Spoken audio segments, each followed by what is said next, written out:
Hello. Thanks everyone for being there. Sorry, Hélène, to be just in front of you. I'm very pleased to welcome you and to welcome our winners for the PwC Startup Challenge.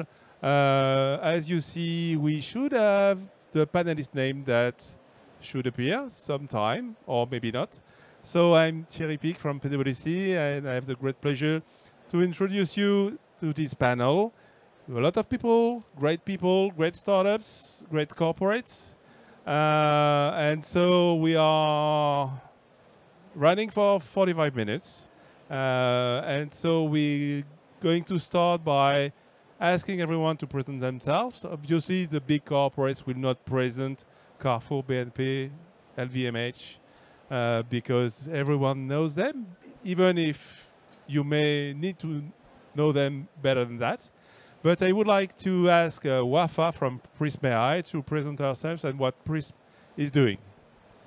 Thank you so much, Thierry. Hello, everyone. Thank you for being here. My name is Wafa Amal. I'm the CEO of prisme.ai, which is a startup that is in the middle of a big growth that offers a platform that is agentic AI ready to corporates who would like to accelerate and industrialize the usage of Gen AI. It allows them to create as many agents as they want, to connect those agents to their IT system, to deploy it from the platform, and to monitor those from cost perspective, carbon footprint perspective, and also to be able to observe those agents while working and make sure that they are reliable. Thank you. Jean, you are representing Krisspy.ai. A lot of AI, I think, today. Can you explain us what Krisspy is doing? Hello, I'm representing Krisspy. I'm Jean, and I'm actually here on behalf of Yosra, a co-founder who could not be here.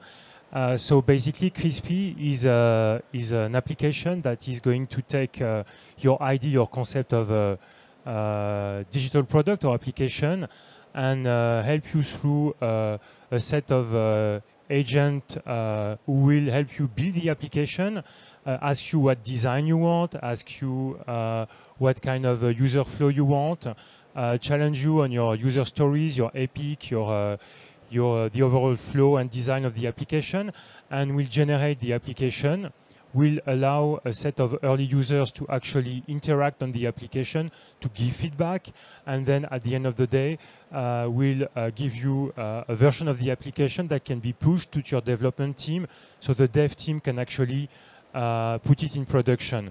The value of Krisspy is to leverage a set of agents and a framework on top of that and knowledge base.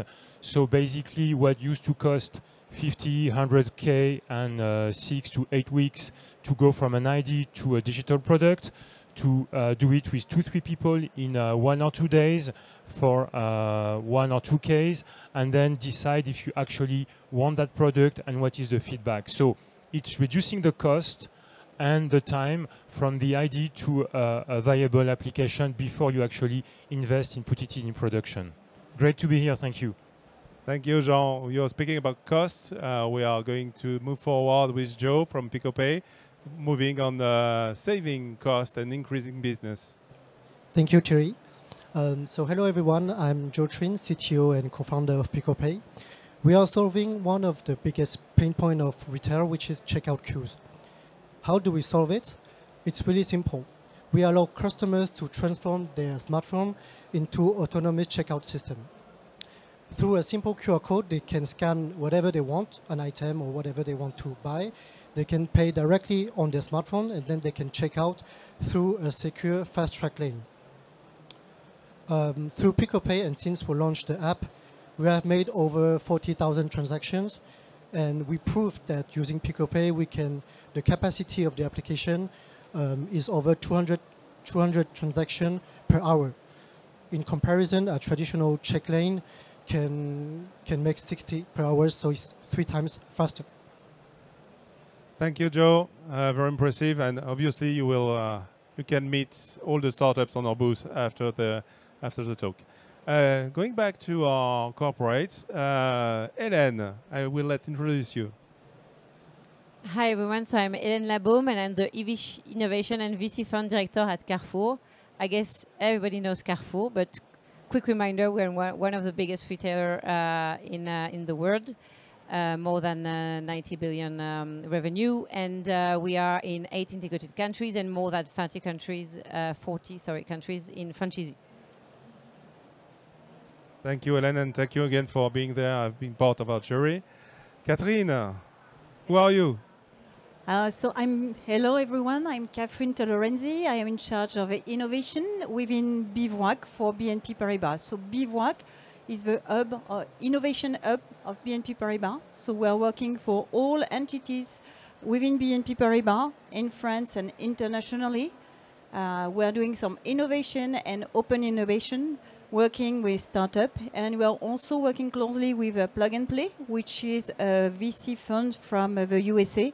One of the leading VC in the USA with more than 200 investment per year. And we are hosting our programs, startups programs at Station F.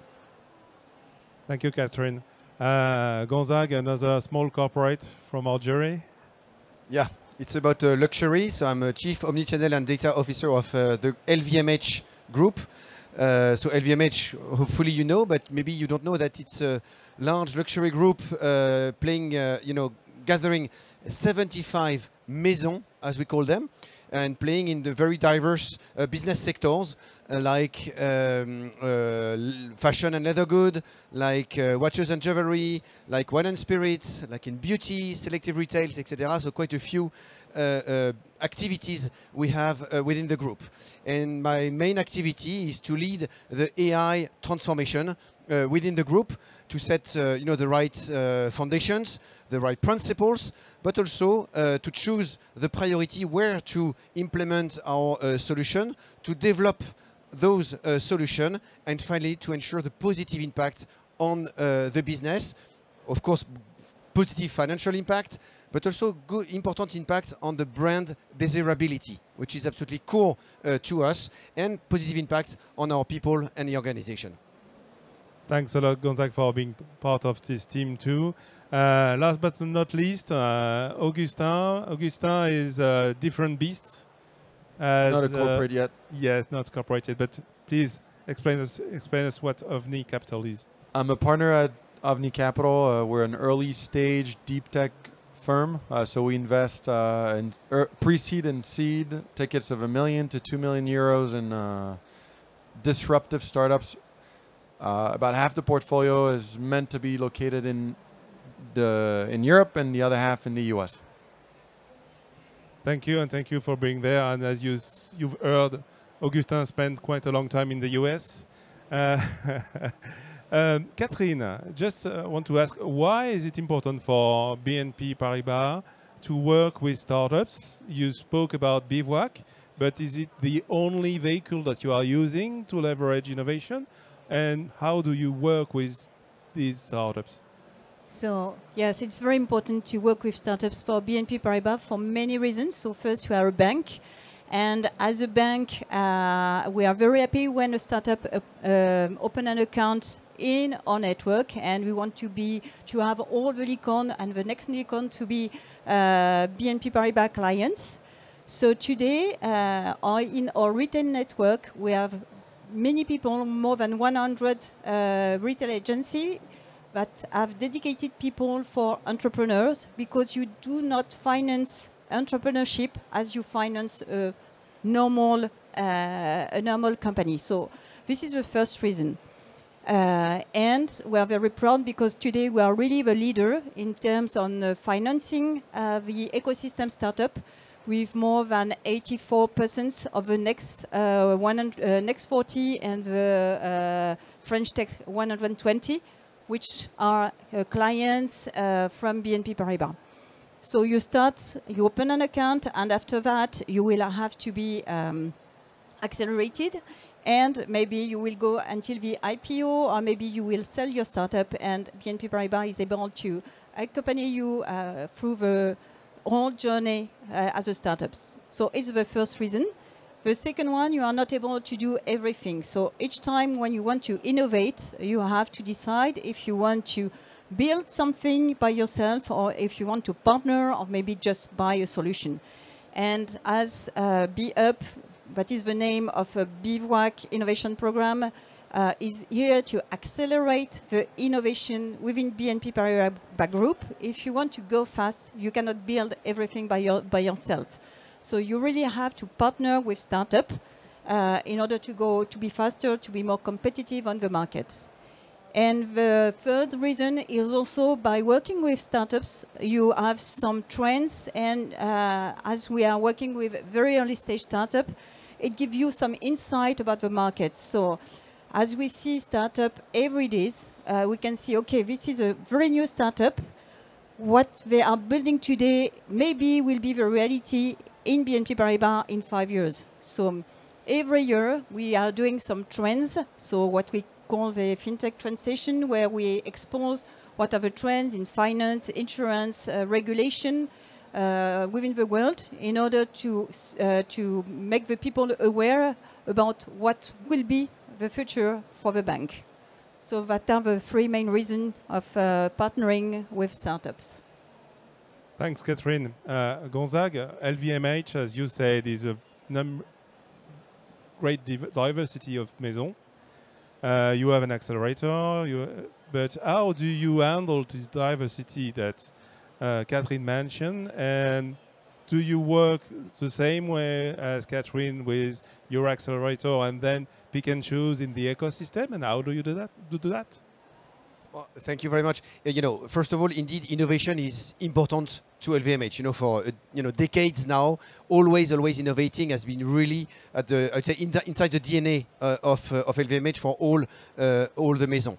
So we try to have, of course, an open innovation mindset, meaning that, of course, we have our own R&D, our own innovation, internal one, but open to the rest of the world. We are partnering with startups. I will come back to it, of course, at the heart of your question, but also, not only, also with big tech giants. We have the opportunity also with some previous VivaTech editions to announce some partnership with Google, with Alibaba, with Epic Games, with Apple, several big partnership we have with those tech giants. And the third one in terms of open innovation is with the academics. Being able to partner with schools, with universities. We have partnership with École Polytechnique, with Stanford, with the MIT, with Singaporean universities. Voilà, to do all of that and to have a complete view of innovation. Now coming to the startup, especially, we have a vehicle named La Maison des Startups, where we welcome the startups. And here I would say we have 3 stages. The first one is know each other. We get to a party and we get each other for the startup to know the maison, the ecosystem of LVMH, very complex, very diverse, etc. But also for the maison to know the hundreds and thousands of startups that are basically knocking to our doors. So the first is to try to make some meet and match. The second step is for a startup to, I would say, do something with a given maison. Do something concretely. It could be a proof of concept, or could be in a given store, or really to implement a solution in a market, or etc. And then we just focus on this one to ensure that this bring value to the maison, and of course that makes sense for the startup. So ensuring that we have the win-win situation, and here leveraging at full scale the agility of the startup, able to test, able to try here and there. So that's the second step, which is very much startup-like. But then we have the third step, where we have La Maison des Startups have a very important role, is as soon as you have a success with one maison, how to scale this one across the globe. You have given in one country, in one country, you have been successful. How to be able to be successful in the US, in China, in Germany, in Italy, etc. is not the same than only doing in one store in France. Then be successful with one maison doesn't mean that it's easy to be successful with another maison. Each maison at LVMH is very autonomous, has their own DNA, own culture, own processes, etc., etc. So not so easy at all to be able to go from the first successful implementation to a really at-scale implementation. And then we have the last mile, which then you, as a startup, you would integrate our kind of blueprint for the group, and you are part of the solution that the group is using. So that's a kind of a journey that we are proposing to our startup. Very impressive. Thank you, Gonzague. Hélène, is it also so structured at Carrefour? Tricky question. Not as structured as LVMH because we don't have maison. But we have stores, which is not easy here either. How does it work? First of all, what you have in mind is that being a digital retail company is part of Carrefour global strategy. And for that, what we are doing within innovation and our VC fund is definitely a part of this strategy. What we are aiming to do is indeed keeping innovation within Carrefour in order to always have what we like to say, le quart d'heure d'avance. Something important to have in mind also is that Carrefour, we like to say that we sell potatoes. So we need to have ROI on everything we do because we don't have lots of money. And so how we are working on that, when we are thinking about an innovation, an innovative project, we are always thinking customer first and, of course, operation first, how we can improve the customer experience and how we can improve the associates' experience.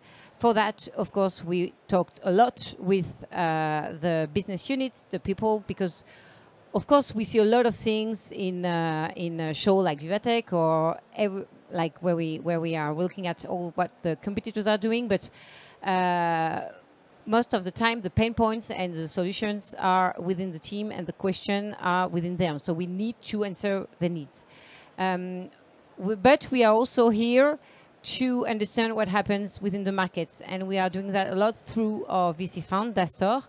The aim of Dastor when we created it 3 years ago was of course to be an investor, but also to answer Carrefour strategy to be the closest possible to the startups ecosystem, to have really an echo of what happens within the ecosystem about new technology, market trends, and really be a way to leverage that for the businesses. So this is really how we are working. And on the VC side, we are, of course, investing, but it's also a way for us to do a lot of cross-fertilization for our businesses, because as we talk to them, we know what are the pain points. It's not because we are not investing within a startup that we won't do create a relationship between the businesses to try to launch a pilot proof of concept. So this is really how we are working on that. Thank you very much, Hélène. Augustin, I will come back to you after. I will want to go to the startups. You've heard a lot of how to work, what are the pain or the goals from our corporates. Wafa, what is the most difficult, because you are a more mature company than Krisspy and Picq, so you go further in some steps. What do you see as the most difficult to work with corporates? Well, depends on the stage of development. The difficulties will be different. So if I can recall when we just started, we are targeting corporates, large corporates. So the first one was very, very difficult to catch. So of course, we're going to use our contacts. You know someone who knows someone, and you push until you get in. So this is getting the very, very first big corporate is really hard. Then once you make sure that your work is recognized, that the service that you are delivering. So prisme.ai platform was quite successful within the first customer, which is Orange. It brought us a second one, which is EDF. And then what was surprising to us is that the word to mouth was working very, very well. Then once we started to really confirm our market fit, and scale within one customers, we started to see some new difficulties. The first one, for example, is how to make sure that we are completely compliant with all the security stuff, especially when we are working with a giant in a banking like Crédit Agricole, who have very high standards. So you need to really anticipate, because at the very first problem, you're out. So you really need to anticipate some kind of stuff and be really solid on that. And then when you start to really to confirm that you are answering the pain points, they're happy, the objective, as you said, is scale.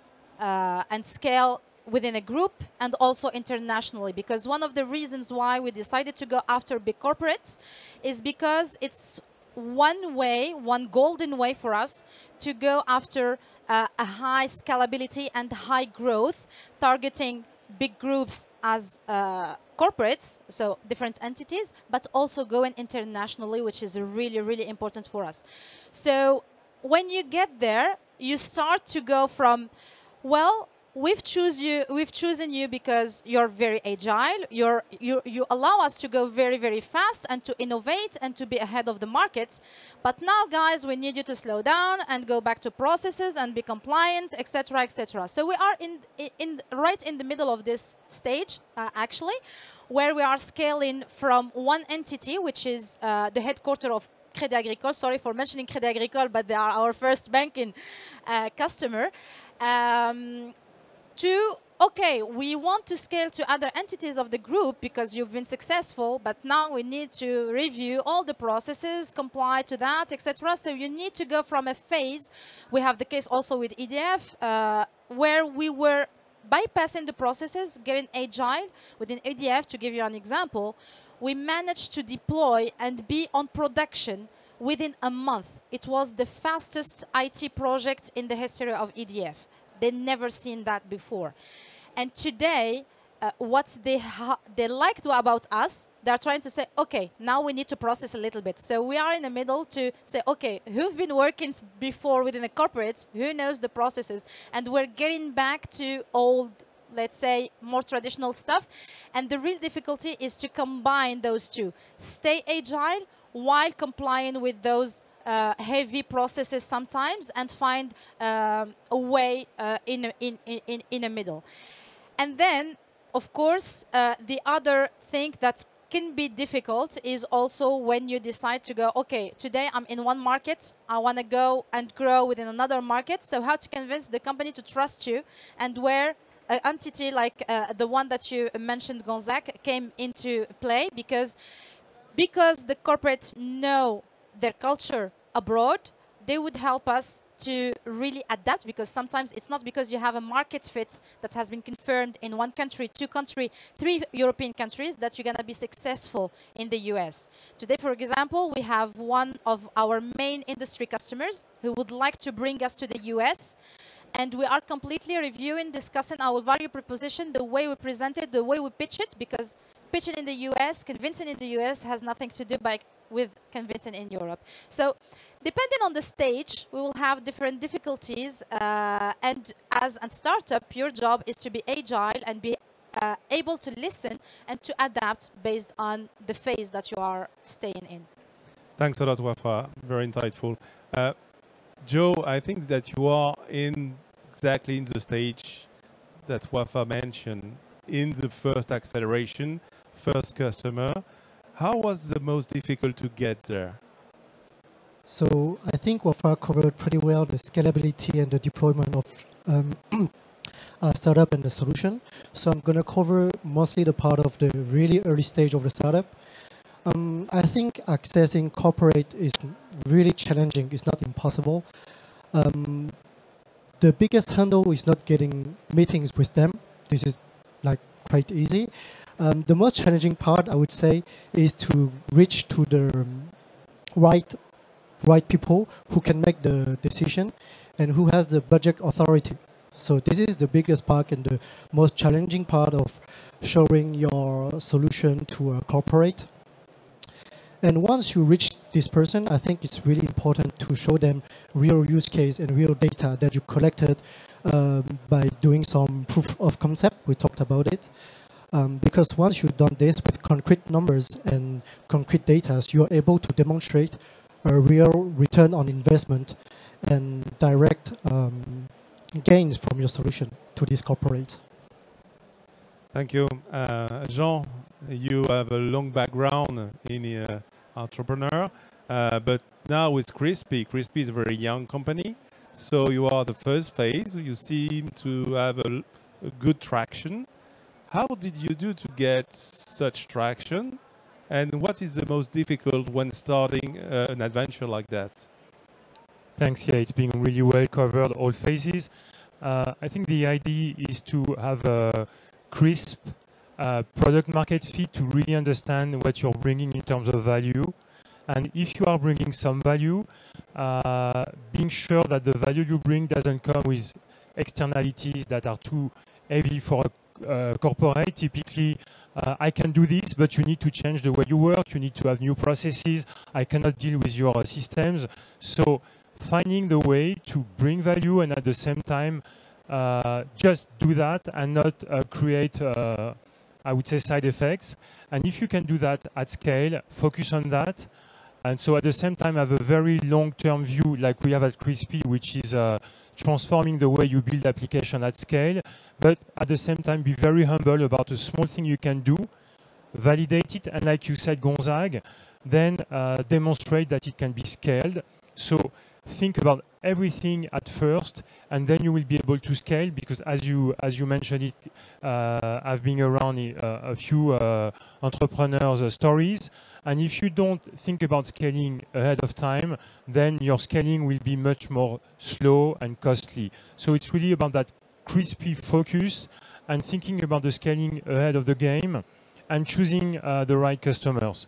Choosing the right customers because you can do them some good and they can do you some good. Thank you, Jean. Obviously, I come back to you, Augustin, because when we speak about acceleration and scale, we speak about money. How VC can help on that, and when you, especially because you're investing in quite early startups, how do you see the best way to accelerate or the worst? With regards to corporates? On the startup side. Well, so one thing we do when we invest in a startup, and I was listening to everyone talking today, we tell them not to target corporates. Corporates, against their will, they're the #1 startup killer. And you know, as Wafa mentioned, it's very unlikely as a startup that you'll sign an enterprise client within the first 2 to 3 years of your life. So do not waste your time on corporates. I would say the reason why I say it's a killer is because a lot of times when you're an entrepreneur, you're looking for money, you're looking for clients, you'll get an in from someone you know at some big corporates, and they'll say, oh, you know what, we'll sign a proof of concept with you. Here is 20,000, here is 50,000. And you end up building a custom software for that specific client. I think French corporates actually, you know, there's something in the French culture that French love custom, and that's why you have those big firms around that. Americans are much more about, you know, buying software off the shelf, and so, you know, one of the things, but obviously the success of a startup. So I invest again, as I said, early stage, pre-seed, seed, but the companies we invest in will not be successful if eventually they sign enterprise clients like these guys. And so obviously what we want them to, we want to help them slow, you know, step by step, signing those first SMB clients at the beginning, and then slowly working their product up, their team up, to eventually sign those guys. So I think trying to answer your question, the best way is try to be that soundboard for them to say, hey, look, you know, LVMH is amazing. I mean, all you guys are amazing, but you're wasting your time. And it's funny because I think so my goal is that for all the startups out there, that within 24 months, a Series A fund will reinvest in them. When they're looking at a deck, the Series A fund, they're looking at a startup deck and they see LVMH, Carrefour, BNP as client, they're not going to be impressed. They're going to be, okay, it's probably one small business unit It's probably someone's uncle who worked there and they got the in. It's not scalable at all. Next. But if they see, you know, Swan, or if they see Celine, or if they see, well, I don't know the promo cash, they'll be like, all right, they must have done something that's scalable, at least for the short term. So that's how we try to support those startups. Very interesting. And if you have an advice for the startups to, as you say, eventually get to the big corporates, it's step by step to build the value proposition. But at some time, some maison ou promo cash may love what Picq is doing. Is it it's not a good idea to go directly? It can be, but they have to analyze how much resource is going to be allocated to that project. Because a lot of time, those guys, you know, Wafa mentioned it, you need to be SOC 2 compliant. You need to be ISO, whatever compliant. It's going to eat all of your time. And the goal as a young startup who's just raised 2-3 million is to raise 10 million. And as you know, early stage funds don't care so much about your revenue. And so focus more on the product, those smaller clients. It's obviously very tough when you got a client who's saying, hey, look, this is a potential €1 million contract. I'd like to challenge this because I think you're right. But I think that's what I meant when I said you choose your customers. You choose those companies who will let you continue to do your product and not ask you to do other stuff. And some of them have started to really build, you know, that kind of mentality. And you say, I can work with this one at that condition. Else, I'm not going in, because you're right. And that's why I just add something. Sorry. For our customers, corporates, first thing we say, we don't do custom. If you want custom, it's not us. So this is a position that is related to our vision. We have a vision and we stick to it. And our customers, our prospects, if you want a custom, go elsewhere. We're not doing it. And we explain why it's in their own interest that we don't do custom. Because it's want to allow us to go much faster, because we are working just on one version and not multiple. And it's starting to kind of be acceptable. That's why we're bullish, I think, on VivaTech, because there's a lot of French corporations, as you've seen, but initially it was the French corporation saying, oh, look, we're interested in innovation. Not so much. The next step is going to be, okay, we're finally going to buy innovation software, the actual service product. Hopefully, when I see you guys in 5 years, it'll be, okay, the French corporations are now buying startups. They're not incorporating startups, because that's something that I'll be for a different panel, but that's something they're not ready yet. Yeah. Thanks a lot. Hélène, just 1 minute, what would be your best advice to startups to come to Carrefour? Many advice. First of all, the product market fit. Like, as you said, if you don't have any answer from our team or any other team at Carrefour, it's because it doesn't answer a need. So it's very important to have that in mind. Other thing, don't come to us with a product answering a core business issue, like pricing, assortment, stuff like that. Why? Because we have our own team which are building on a daily basis solutions for us. So we never go by a pricing solution from a startup. It's too strategic for us. So this is really something you need to have in mind. And I would say the third one is that you need to do what we could call the burger strategy, which means you need to have sponsorship from top management, and also have sponsorship from people within the business, or if it's in the store, from le carrelage. Otherwise, it will never go anywhere. Some crispy sponsors.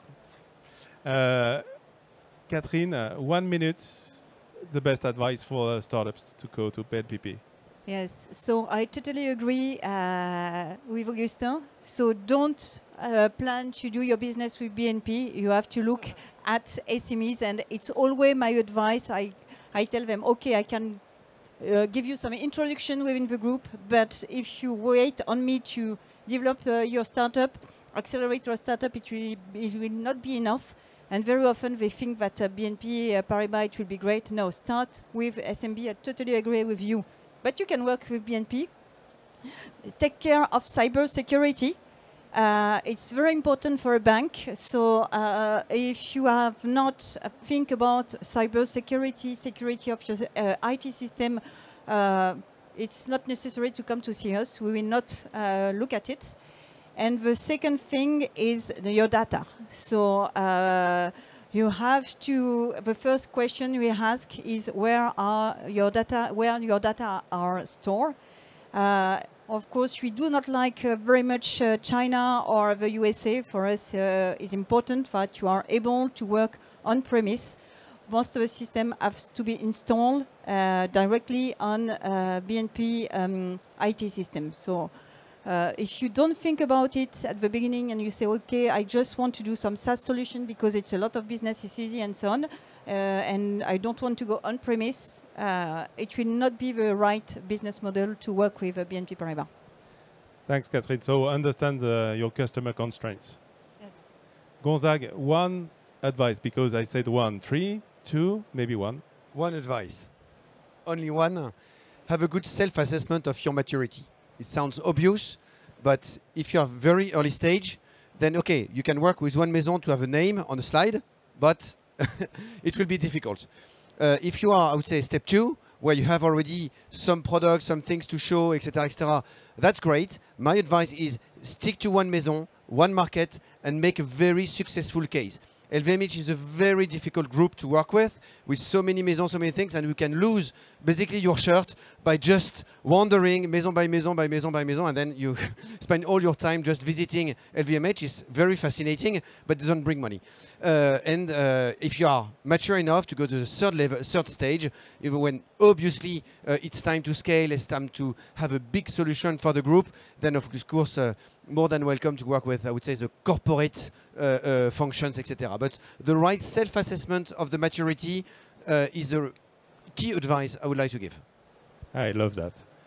Wafa, Jean, Jo, one advice or one tip you can share to other startups that may hear you.